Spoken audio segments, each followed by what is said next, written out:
Hey everybody, this is going to be lesson 2. All right, now you're coming to me after having watched lesson 1.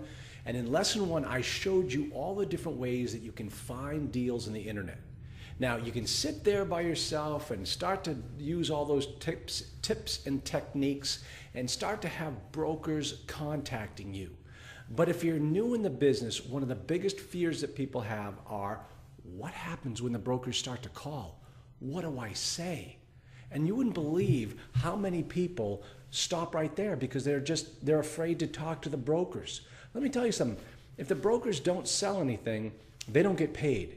So they are just as anxious as you are to get a deal done. So just always realize that, and I'm going to give you some other rules and tips on how to deal with brokers throughout this particular lesson. Now this is, once again, this is going to be another long lesson, all right? I'm going to throw so much information at you, but by the end, I'm going to give you action steps, and there'll be templates that you can use so that when you start to get the phone calls from the brokers, you'll know exactly what to say. You're going to make mistakes, I'll tell you that right now. But once you get through those mistakes and you learn from them, you won't make any more mistakes, and it'll be second nature to you. So you will be able to find deals on the internet, and you'll be able to speak intelligently to the brokers, and you'll sound like a pro. And that's the key here. All right, so that is going to be what's happening here. Now, if you remember, the name of this lesson was Understanding the Different Property Types. But the real subtitle to this lesson should be How to Craft Your Elevator Speech. And that's what you're going to use when the brokers call you. You're going to have that elevator speech ready to go, and it's going to be your elevator speech, not mine. You're going to hear my elevator speech, and you're going to understand why I say those things, but we're going to really put together exactly what your elevator speech is going to be. So let's think about this from a chronological standpoint. Last month, you started to put into place all the tips as to how to get deals in the door. And all of a sudden, brokers are now calling you. And the first question they're going to ask you is, what are you looking for? Well, the way to answer that question is, first, you have to go in your mind down a checklist.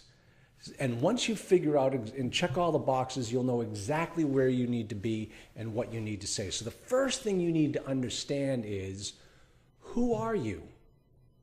In this phone call from the broker, what role are you playing? Now just think about it. The beautiful thing about the multifamily business and being in the real estate business in general is that you've got all different ways that you can make money. And when I ask the question, who are you? What I'm actually asking is, are you a bird dogger? Are you a wholesaler? Are you a syndicator? Are you an owner-operator? All of those particular hats will answer the question differently when the broker asks you, who are you? So think about the things that you must say to the broker, but more importantly, think of the things that you shouldn't say to the broker. Make sure you never say certain things to the broker because it'll instantly destroy your credibility. Just think about what some of those things are. First thing I would never say to a broker is, I'm looking for no money down deals. Just don't say that. That screams that you're broke. You don't want to let the broker know you don't have any money. That's none of his business. How much money does the broker have? Well, I don't know, but he's not going to tell you. So don't tell the broker you don't have any money. Don't ask for no money down deals. Now, the second thing I'd never say to a broker is, I syndicate my deals. Well, that may sound good to you, but let me tell you something. When a broker hears it, it's just code for, I have no money. Or it means that the guy will get the deal under contract with you, but then if your syndication doesn't work out and you can't pull the money together, he loses that deal. I had a client on the phone the other day who made the mistake of putting that information on his web page. And the broker went on his web page, saw it, and said, I don't want to do business with you because I only deal with people who have money that they can bring to the table. All right, fine.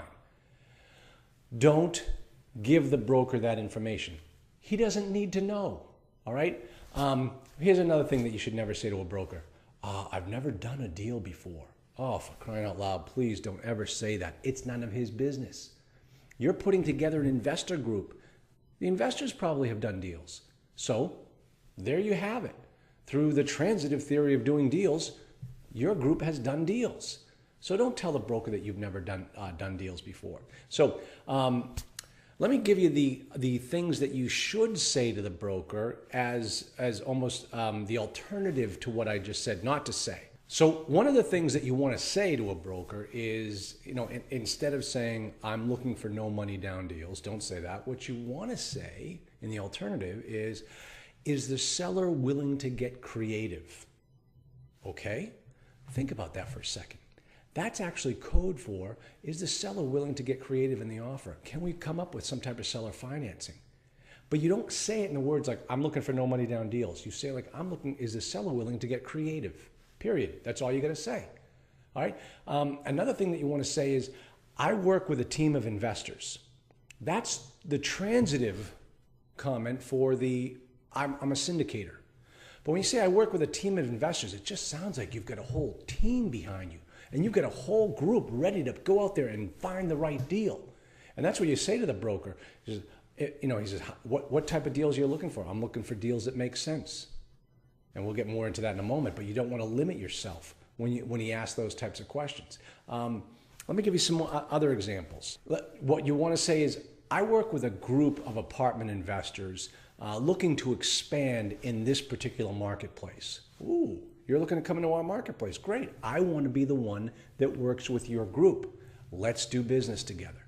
So those are the types of things that you want to say to the brokers so that they look at you differently. You come across looking stronger. Hey, they don't need to know that this is your first deal. They don't need to know that you don't have any money. It's none of their business. They want to you need to give them the information that they need in order to move on to the next step. One of the things when I go out and teach seminars, one of the things that I say is that, hey, you are biased.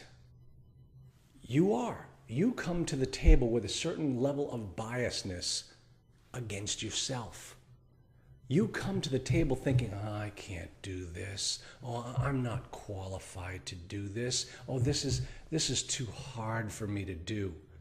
You've just set up roadblocks for yourself that just don't need to be there. You're biased against yourself.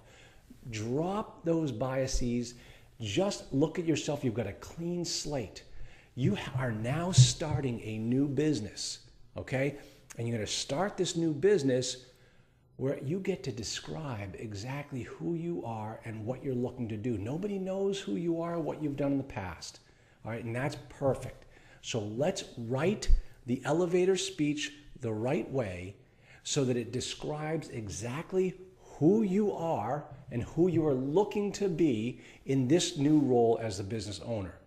All right, so that's the beautiful thing of where we are in this whole structure. You're dealing with people that don't know anything about you, and you get to write the script. That's beautiful. Okay, so let's start going through the different types of who you are people. First off, they're the bird doggers. Now think about who the bird doggers are. You've got to think about who are the customers for the bird doggers. The customers for the bird doggers are those people that are going to buy the information from the bird dogger and use it to purchase a property. And the only way the bird dogger is going to get paid is if that user of the information can close on the deal. So the first thing the bird dogger has to do, and this is what we're going to do in the templates, is you are going to have to qualify your customer. And we're going to give you a list of questions that you have to ask every potential bird dog customer. Can you write an earnest money check? What markets are you looking for? What type of deals have you done in the past? I mean, these types of real vetting questions so that you know whether you've got a real player or not. The worst thing you could do is get that great bit of information on a hot lead and then turn it over to people who you thought were customers, only to find out these guys couldn't close a barn door if they were tied to it in a windstorm. That's not who you want to be working with. So you want to make sure you ask the tough questions early on as a bird dogger to make sure that your customers can buy those properties. Now, once you find out that they're vetted and they're qualified, then you find out exactly what they're looking for, and then you turn to the brokers, and when the broker calls and says, what are you looking for? You've got it right there. You know the answer. So that's how a bird dogger will work, and we'll walk you through the templates that are attached to this video so that you can answer those questions correctly and build up your bird dog database of customers. Now, the next type of person are the wholesalers. Now, the wholesalers are different than the bird doggers because they take on risk and they have to perform. And the risk that they take on is in the form of having to write an earnest money deposit check to bind the contract. A bird dogger doesn't have to do that.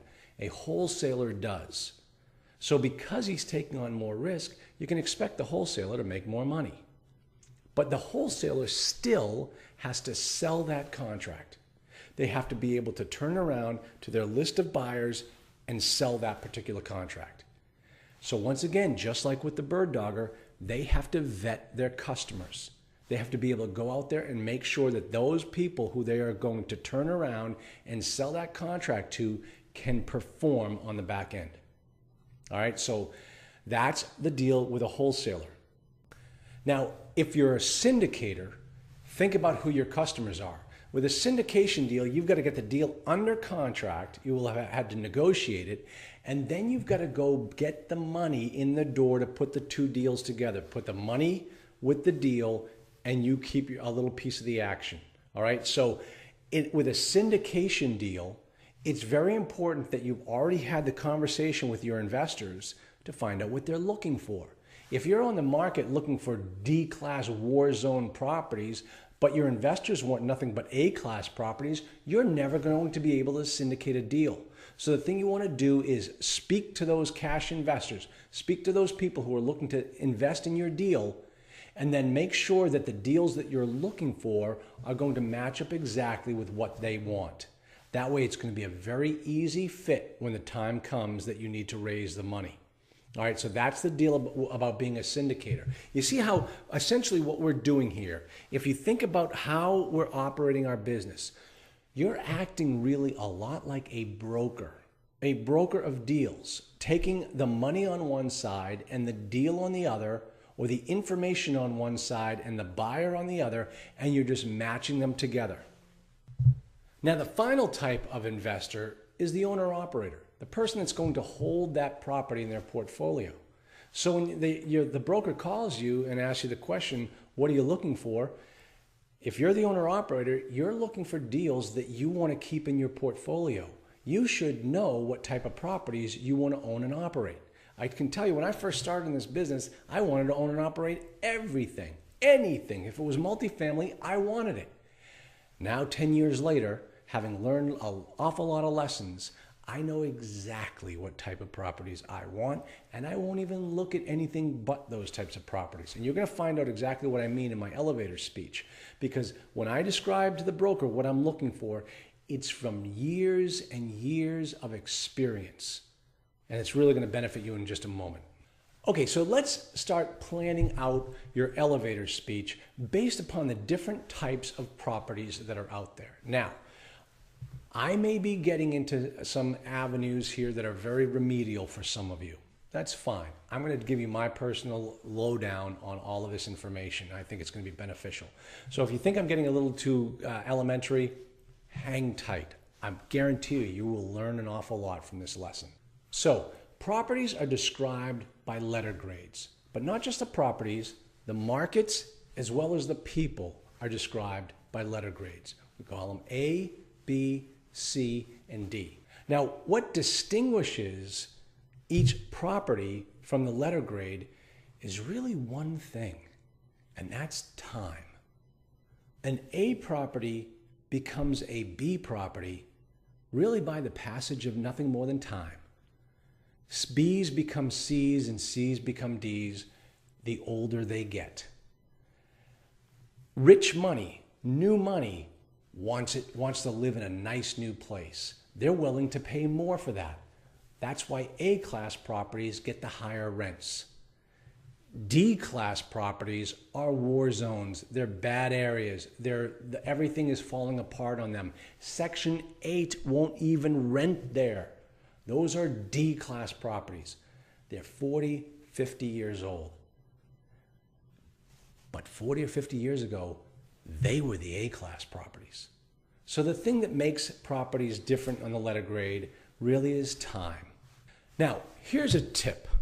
When the broker calls you up and you want a particular type of property, never say this to the broker. Well, I'm looking for a C-class property in a B area, or I'm looking for a B-class property in an A area. If you say that to a broker, he will see a fool coming a mile away. Because especially if you're looking in a marketplace that you've never been in before, let's say you live in Seattle and you're looking in Texas, and you say to the broker, I'm looking for a C and a B. Well, guess what? He knows you don't know what areas are Bs and what areas are Cs. So he's just going to tell you what you want to hear. Oh, I got just the deal for you. This one is a C-class property in a B area. How do you know it's a B area? You've never been there.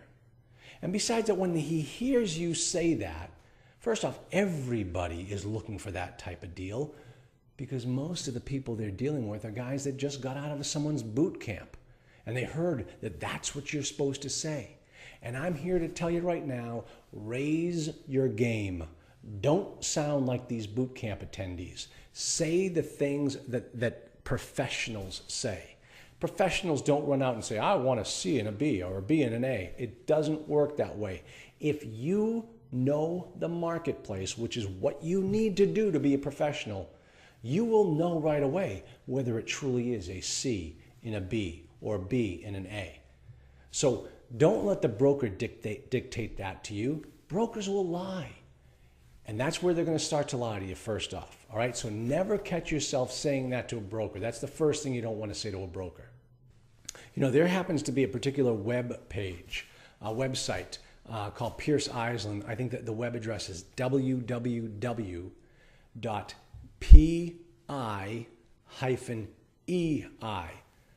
Peter Ichabod-Echo Ichabod.com, Pierce Island.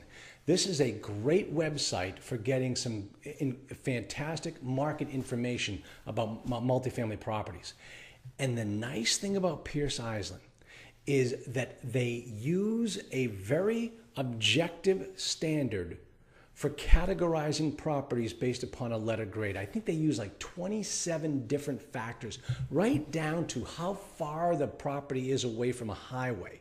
Very, very objective standards. So when you see Pierce Island rank a property, whether it's the property type or quality or the market quality, it's done by a very objective standard. Brokers tend not to use that type of objectivity. They'll be very subjective in their discerning of whether the property is a B or a C or an A or what have you. So I would recommend that you check out that web page and find out exactly what it takes in order to figure out whether it is truly a C-class property or a B-class property. Use objective standards. There's no reason why you shouldn't. Become very, very organized in your decision making as far as properties go. Now, A-class properties are the top of the spectrum. They're typically owned by institutional grade investors, insurance companies, REITs. Many times these properties have been built and have never been sold on the marketplace before. The institutional grade investor are the ones that built it. Now, they command the top dollar when it comes to rent, and obviously when they get the top dollar for rent, they're the highest valued property. Now, these are the types of properties that you would want to live in. They come with fantastic amenities. They come with pools, tennis courts, fitness centers, beautiful separate offices that you can have a nice leasing office in. They're really beautiful, beautiful properties. Now, many times these properties have never been on the market before.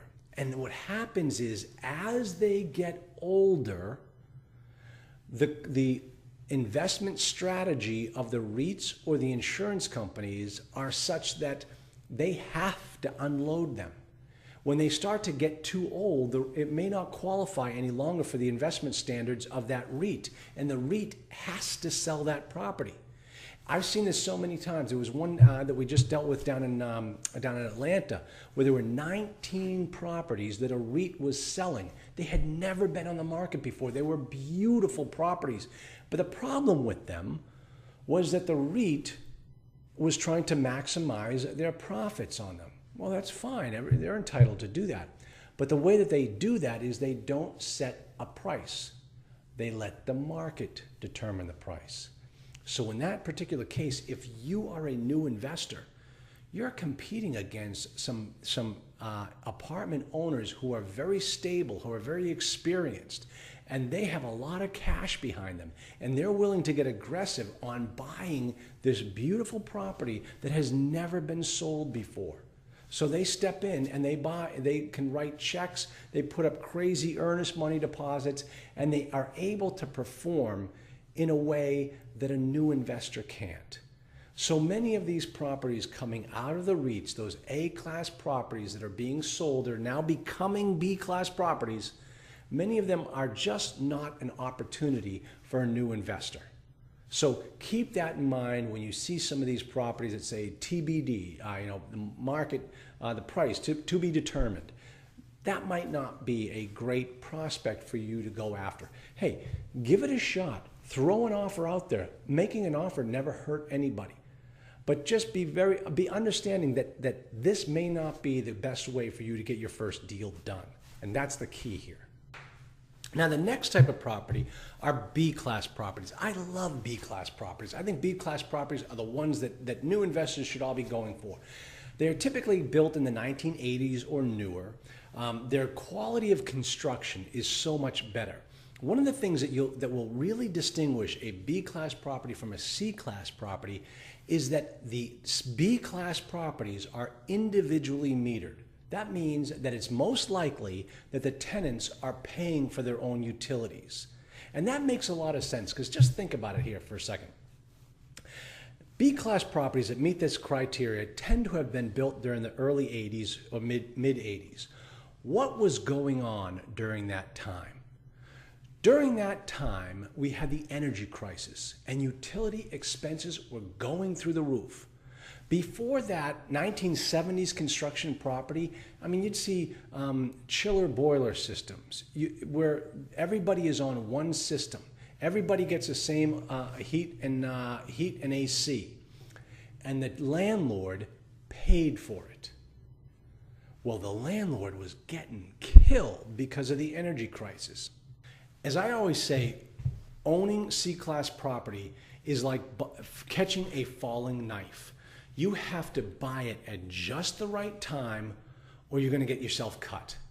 And that's the way it is with C-class property. It may be very, very beneficial in a particular marketplace because the market is taking off. You might want to jump on the bandwagon. But if you buy it at the wrong time, that's a tough property.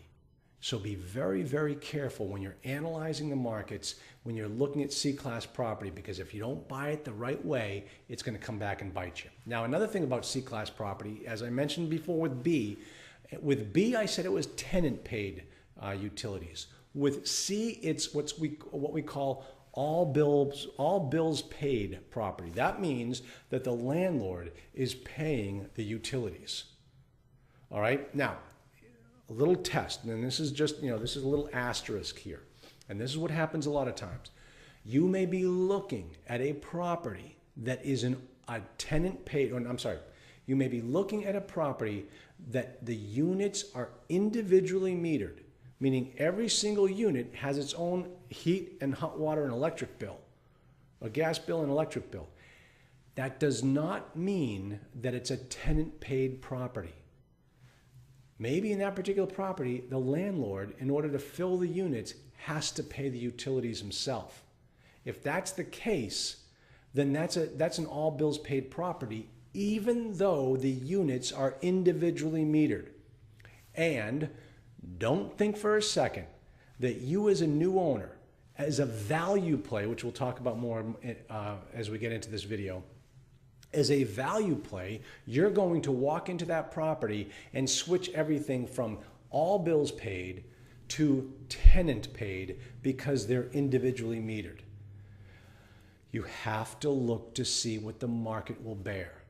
If you're on a street with 50 other apartment buildings and every single one of them is all bills paid because that's what that clientele, that's what that market wants, you cannot walk in there on day one and say, we're going to switch over to be tenant paid. And now all the tenants are going to pay the utilities. You know what's going to happen? Overnight, all of your residents will move across the street to the other 50 buildings. Overnight. Don't do it. Understand what the market is in your area. So when you see a property that's all bills paid, that's tenant paid, that's individually metered, dig down deeper. Don't take that information at face value.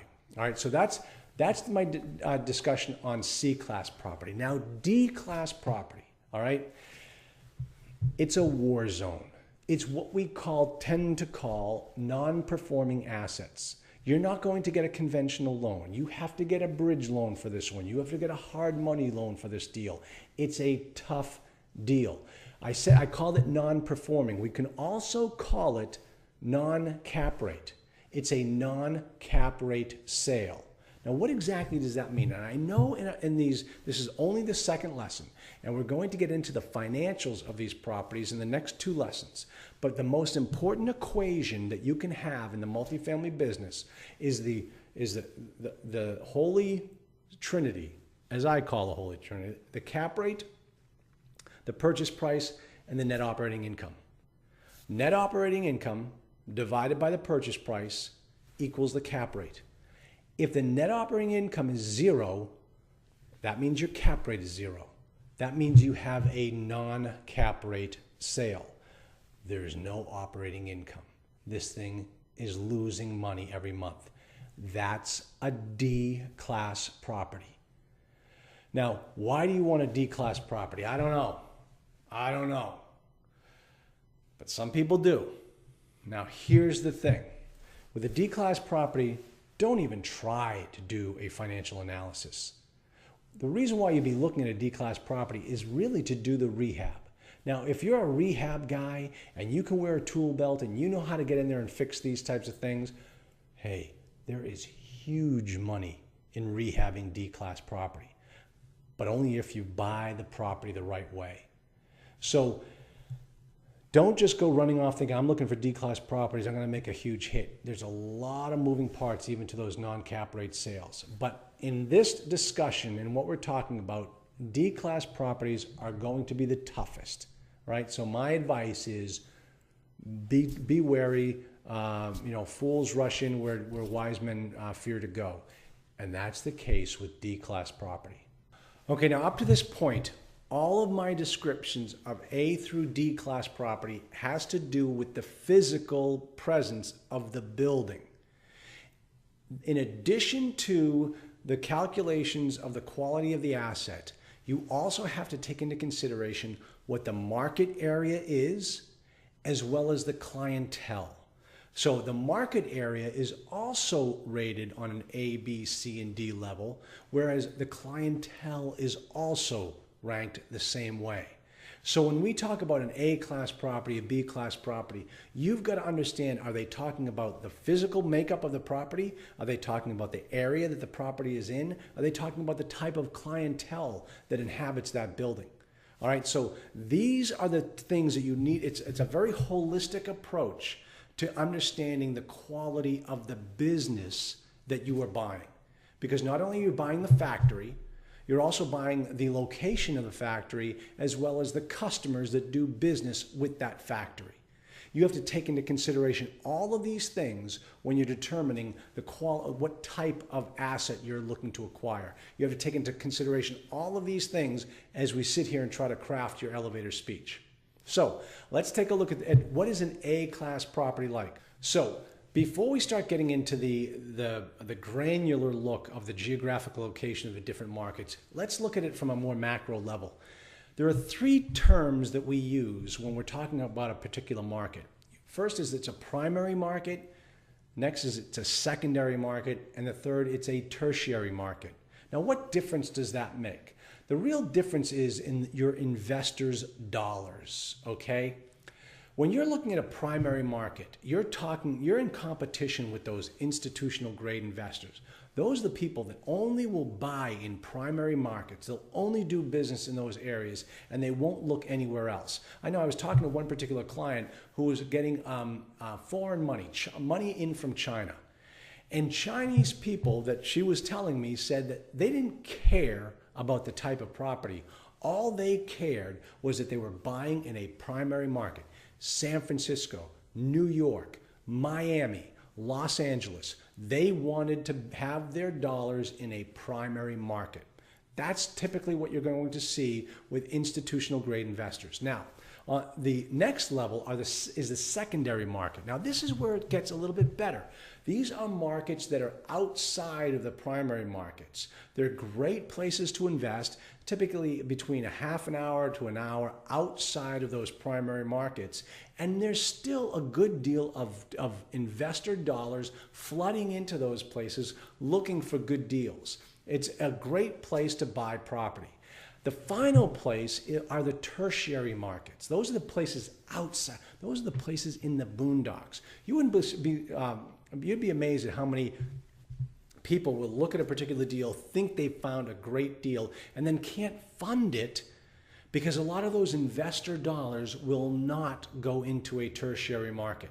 Tertiary markets tend to be very stable, very staid. You're not going to see huge fluctuations. Those are the type of markets where the people are born, raised, and die in those areas, like Mayberry RFD. I mean, nobody else goes in there. Those are tough markets to invest in. So understand that when you're talking to your investors as a syndicator as to where they want their money to go. So if you tell them, hey, I'm looking for deals in Detroit, well, Detroit's not a primary market anymore. So they're not going to be too excited about Detroit. But it's a great property. It's a B-class property. Well, who cares? It's Detroit. So you got to understand what the market is that you're buying these properties in and what that means to the investors. So we're going to take into consideration the property as well as the physical market that the property is located in. Now, here's the real rub. And this is where I separate myself from other teachers when it comes to understanding emerging markets. All right? Here's the way I want you to look at it. You are building a business. This business is going to be the vehicle that takes you to your goals and your dreams and your big boat and your second home and the nice lifestyle that you want to live. This is the business that we are going to be building. So I'm going to ask you this tough question, but put this question on your heart and think about it if you don't have the right answer right now. Where do you see yourself physically 5 years from now? Where do you want to be running that business? Because even if your business is here in Boston, but you're looking at deals in Dallas-Fort Worth, you're going to be traveling back and forth between those two locations and spending an awful lot of time on planes and an awful lot of time in hotels and an awful lot of time at car rental desks. That's just the way it is. Think about if that's the type of life you want to lead. And there's no reason why you can't find deals in your own backyard. You may think that a prophet is only a prophet is never realized in his own hometown. Well, let me tell you something. All of the heroes that I had growing up were real estate guys. They were the richest men in town. They owned one guy who was a hero of mine was the richest man in New Hampshire. And he did all his business right in New Hampshire. He didn't go to Dallas-Fort Worth to try to find some emerging market. He did it right in New Hampshire. There's no reason why you can't do business in your own backyard. So always ask yourself that question, where do I want my business to be 5 years from now? And that will help you determine what markets you should be looking for. So we talked about the quality of the property. We talked about the quality of the market. Now let's talk about the quality of the resident or the quality of the customer. Now, when you're dealing with A-class property, that's the top of the food chain. Those people pay their bills on time. They are very concerned about their credit rating. They are, typically transitional. Some of them are just living in your place while they, build a home or something to that effect. So you're starting to see some people that are good quality residents, but tend not to stay with you all that long. And they leave the units in great shape. Now, when you're owning property and you're running that business and you get down to the line on the income and expense statement for bad debt, A-class property has a line for collection of the bad debts. It's a form of income. The only properties that I've ever been able to collect bad debts from are my A-class properties, because the residents are concerned about their credit rating. So they don't want you reporting them to credit bureaus. So they pay their bills. It's amazing. I was shocked. One time I got a check for $3,000 from a resident that no longer lived there. I thought I'm never going to see that money. And it's the only time I've ever been able to collect bad debt from a resident, is because they went out there and paid their bills. They didn't want me to hit their credit rating. So that's typically what you're going to see with A-class residents. Now with B-class residents, think about who B-class residents are. They're your recent college graduates. They're your newlyweds. They're the families just starting out, trying to save money to buy a house. That's a good clientele. They pay their bills. They're out there every week and every day earning a living. They're good people. They take care of the place. So B-class residents are great customers to have. Now, C-class residents are a tough clientele. There's typically, they're on government assistance. There's high crime in that particular marketplace. If they fall behind on their rent, they move. You try to go work out some type of a payment arrangement, they don't want to have it. If we go across the street, we start fresh. So that's some of the things that you see with C-class residents. There's no elasticity in their income. So if you were to look at a C-class property and you think, I just need to go up on the rent by $20 a month and blah, blah, blah. Listen, C-class residents, if you go up $20 on their rent, that's huge money to them. They will move to the guy across the street because he won't go up on their rent. So there's very little elasticity in the rent for C-class properties. If you're looking at a property and you see that the loss to lease category, and we're going to get into this when we go through the financial accounting package, if there's a big spread in that loss to lease, don't think that that's a huge value play for you on a C-class property. Chances are very good that you're not going to get that increased income because these people will move out. So just be very careful in understanding that when you're dealing with these types of residents, this is what you get. And I'm telling you folks, it doesn't matter where you are. These things that I'm telling you are essentially golden rules. They're the same everywhere you go. It's just the makeup of this business. So A residents, primo, they pay their bills. B residents, very good. You're going to get some that fall behind. You're going to get some that you have to evict. That's just the nature of the business. C-class residents, you need a strong backbone. That's why I have that bumper sticker that says life is too short to own C-class property. I'm not looking for that anymore. Younger people that this is what they do for a living full time, that might be perfect for them. But for me, I'm not interested. Okay, so those are the three things you need to take into consideration when you're looking at a property. The letter grade for the market, the property, and the clientele. And they don't all have to be the same letter grade. We've seen that so many times. Now, here's where it's going to get fun. Here's where I'm going to start to describe for you my elevator speech. And I'm going to tell you right now, and some people take this down verbatim, and I wish they didn't, because when you do that, you're going to sound like everybody else. You've got to learn this business and create the elevator speech that's right for you, okay? So here's my elevator speech and here's how it goes. Okay, so the first thing that I don't say is I don't even talk letter grade, believe it or not. Here I just went through this whole explanation of whether it's A, B, C, or D. When I speak to the broker, he calls me up and he says, what are you looking for? I don't tell him a letter grade. What I tell him is I'm looking for property that was built in the 80s or newer. Now, why do I say that?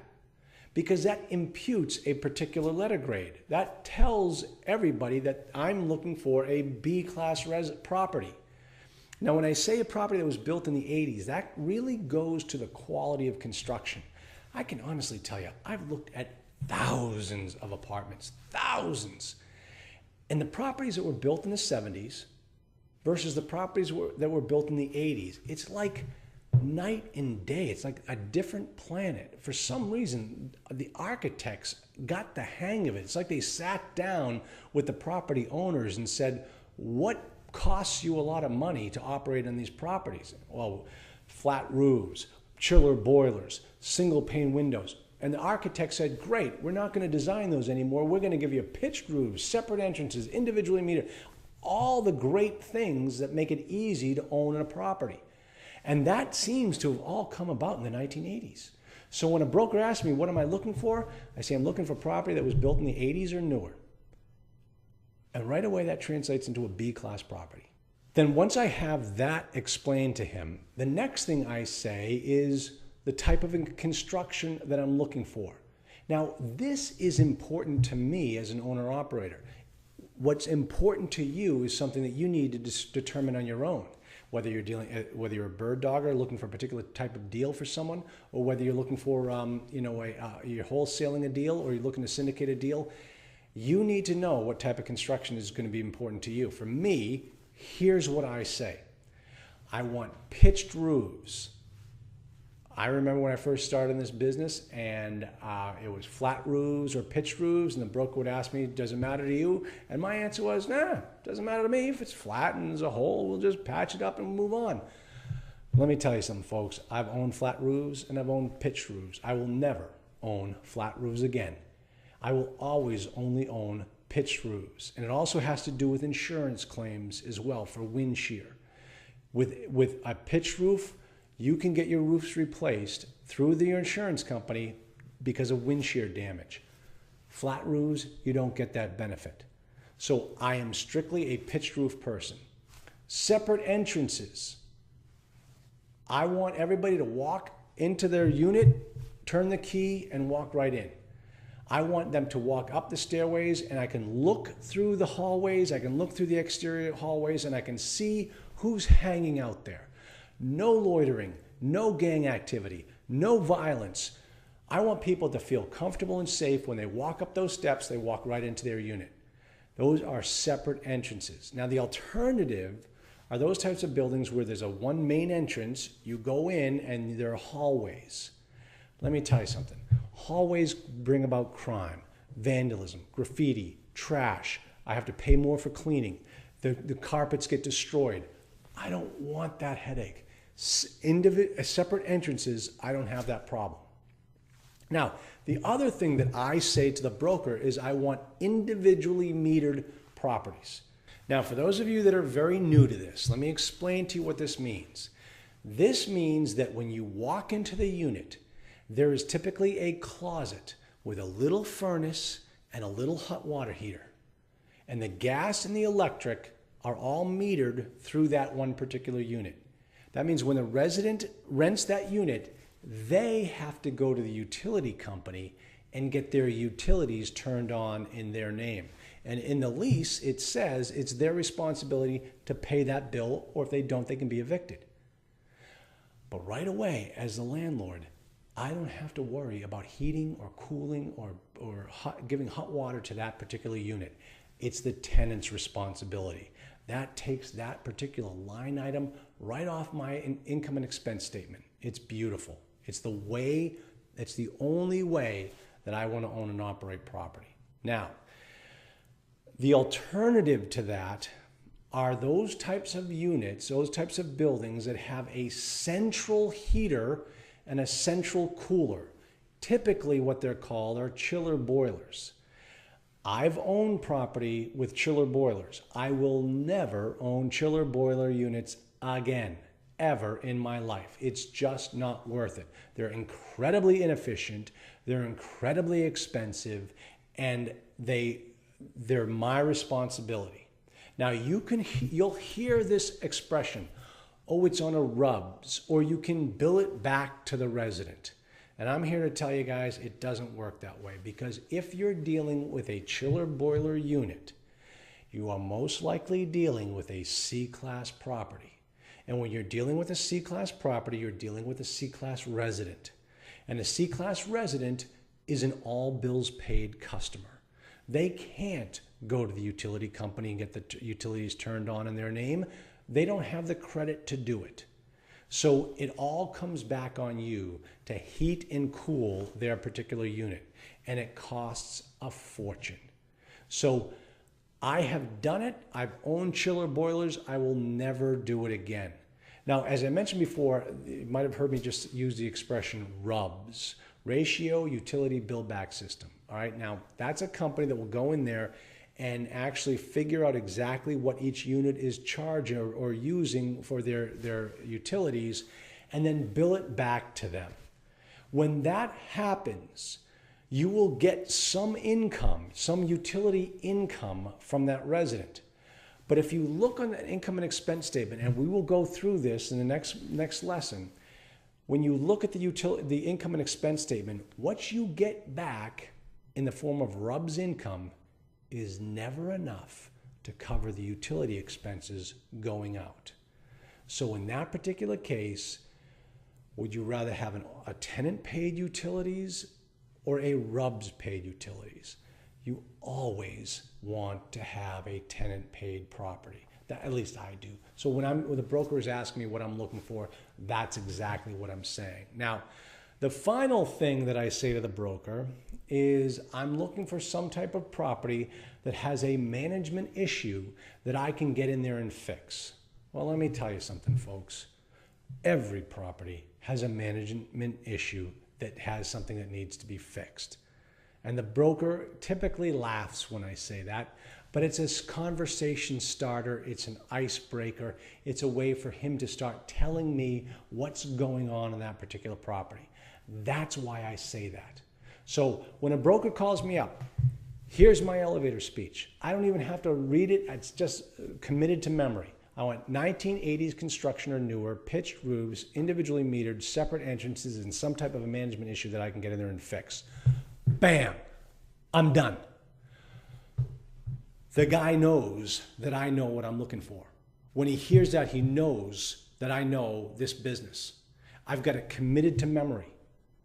And that's my elevator speech. From that point on, we talk about other things.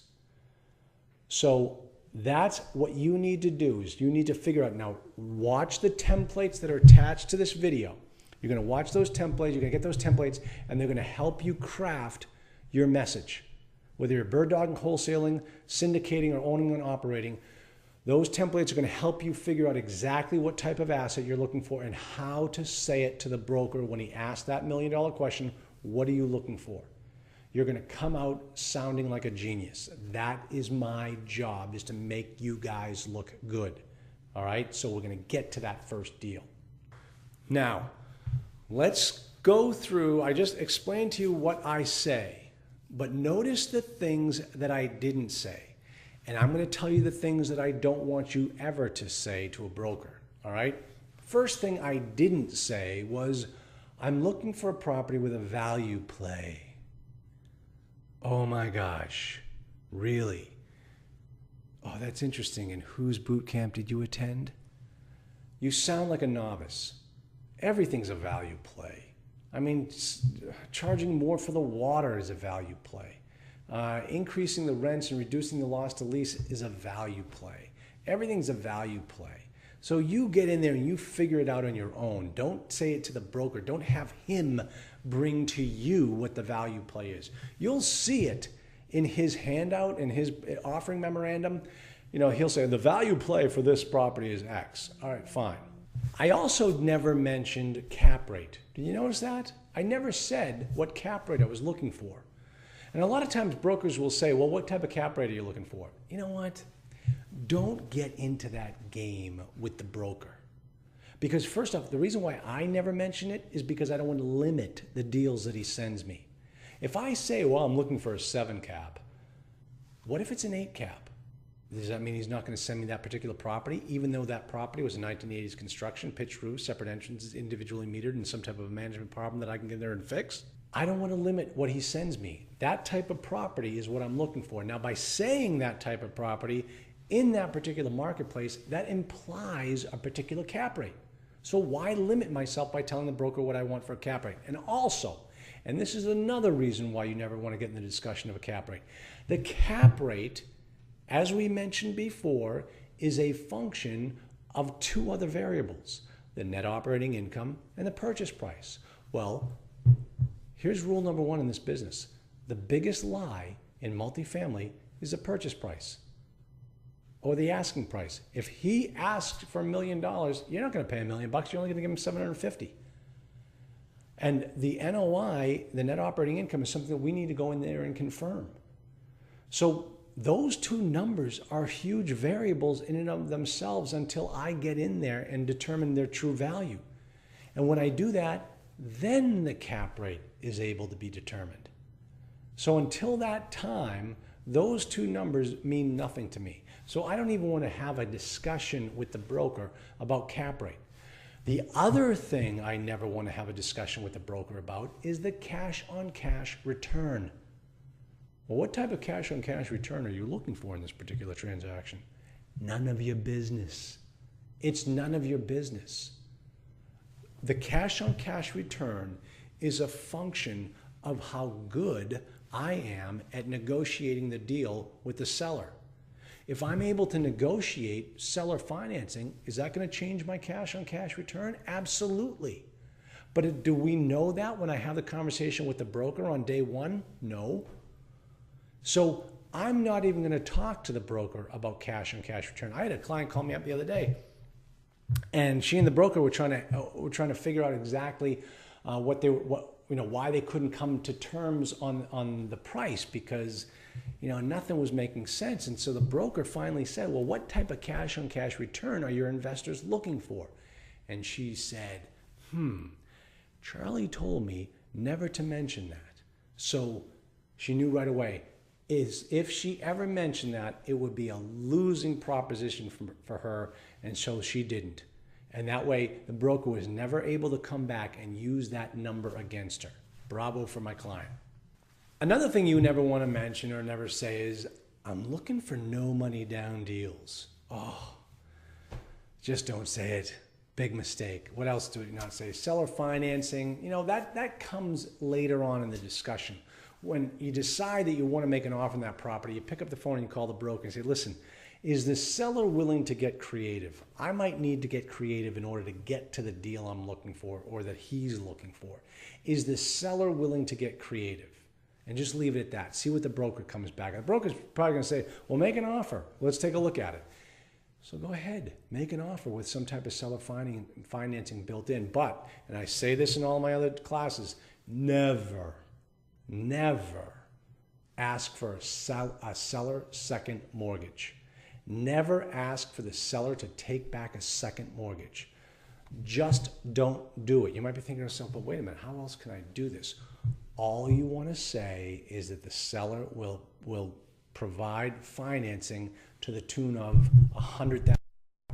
All right? Now you might think to yourself, okay, but isn't the broker going to ask for some type of security on that? Well, maybe, but you're not going to do it in the form of a second mortgage. And I'll teach you how to do that and how to protect yourself going forward in future classes. But just make sure that you never put it down as a second mortgage. It's only going to come back and bite you. Don't always remain in control of the deal. It's one of the rules coming up. And one of the ways that you remain in control of the deal is you don't call it a second mortgage. Don't ever say that we want to make sure that this contract we're able to assign this contract. Virtually all contracts are assignable unless it specifically says that this contract cannot be assigned. And you don't want to even get into that argument with the seller. You just make sure that you can assign it. Every contract in this business has to be assigned. When I'm making the offer as Dobbin's Law.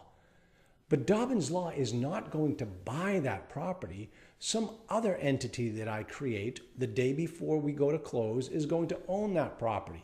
And the bank is going to want to see me assign it from Dobbin's Law to that other entity.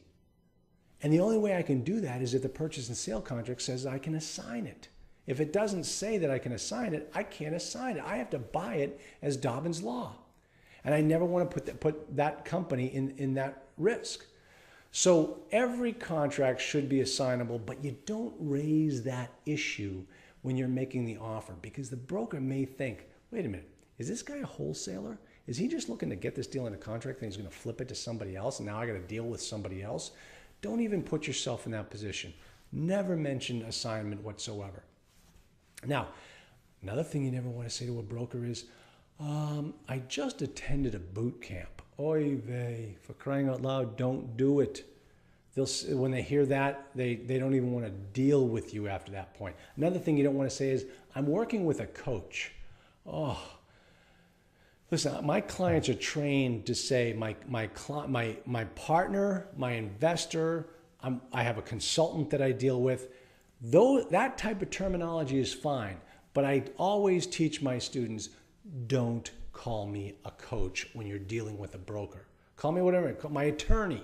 I'm not your attorney, but sometimes my clients let that slip out. And so that's the thing, is you just don't want to come across as being weak to these brokers. Don't tell them that you're a syndicator. We already went through this earlier. Just don't do it. Never say anything like, I've never done a deal before, or this will be my first deal, or I really have to get this deal done. Those types of terms you never want the broker to even hear. And then finally, and this one may sound strange, but I've heard this one said before, and you just got to protect yourself, make sure this doesn't happen. Don't ask the broker, do you know anyone else that may be interested in investing in this deal with me? It's not his responsibility to put together your investment team. And when he hears that, right away it means that you don't have your team together. And you don't want the broker to know that. You might want to know other investors that could do this deal, but you don't want the broker to know you need that information. So definitely just do not say those things that I just went through. Just remember, you have to appear able to perform. You may have never done this before, but that's fine. Everybody has to start out somehow. But when you're putting yourself out there and you're showing everybody your new business, you want to show your strength. And you want to show them that you have the ability to close. And that's what we're here for. We're here to help get you across the finish line. And so we will help you with all of those things, all of those hoops that you have to jump through in this business to get a deal done. But don't shoot yourself in the foot even before you get started off the starting line, because you say something to the broker that triggers weakness in his eyes. Just don't do it. Talk to us on the group coaching call. Send us an email at info@multifamilyinvestingacademy.com. We'll help you answer these questions. We'll help get you across that finish line. That's what we're here for. Okay, so let's start to bring it in for a landing here. Let's start to pull all the pieces together, and let's start to put together your elevator speech. Now, we're going to go through the templates. You can print off the templates and start to fill in the blanks so that when you speak to the broker, each one is going to be answered for you. Now, each particular template is talking about talking about who you are first, the bird dog or the wholesaler, the syndicator or the owner operator. Each one is going to be crafted differently so that you have to ask yourself the question, who am I in this particular relationship? The next thing you want to know that you want to talk to the broker about is say, I focus on, and then you tell him, I focus on B-class properties located in this particular marketplace. That's my focus, and that's my investor's my investor group's focus. That's what we do in this business. You know, another thing, when you get that broker on the phone, listen, you shouldn't be the only one being interrogated. Sometimes it should be you interrogating the broker.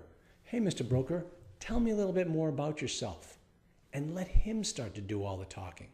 That's key, and that's very important that you do that. So make sure that you start to have that conversation with the broker. Don't be afraid to start to interrogate the broker, so to speak.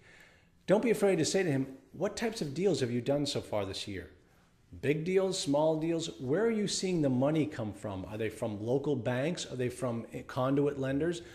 Where are your buyers coming from? Are they all coming from California? Are they just writing checks? Is everything being done on a cash basis? Really start to ask him questions about what's going on in that marketplace. He can give you some fantastic information. Not all your market data is going to come from census.gov. Some of your best market information is going to come from the broker when he tells you what's going on in the marketplace. You definitely want to ask him these types of questions. And then finally wrap it up and say, listen, I'm really looking forward to working with you. You sound like a great guy or a great gal. And I'm going to take this property, I'm going to break it down. Is it okay if I call you back with more questions? Boom. Oh yeah, definitely call me back. We're starting to build that relationship. Okay, that's the key. You want to build a relationship with these brokers. If he gives you a property to look at it and call him back with it. Call him back and say, hey, listen, Bob, this thing's a dog. I mean, what's going on here?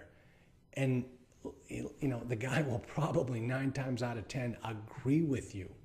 Yeah, I know it's a dog, but I got to sell it. You know, the guy, that's what he gave me. He's like, oh, man, listen, this is not what I'm looking for. I'm looking for 1980s construction, B-class, or 1980s construction or newer, pitched roofs, separate entrances, individually metered. You go through the whole repertoire again. And you say, listen, if you come across something else, that's what I'm looking for. But let me ask you something, Mr. Broker. Would it help you if I just tossed you an offer on this deal?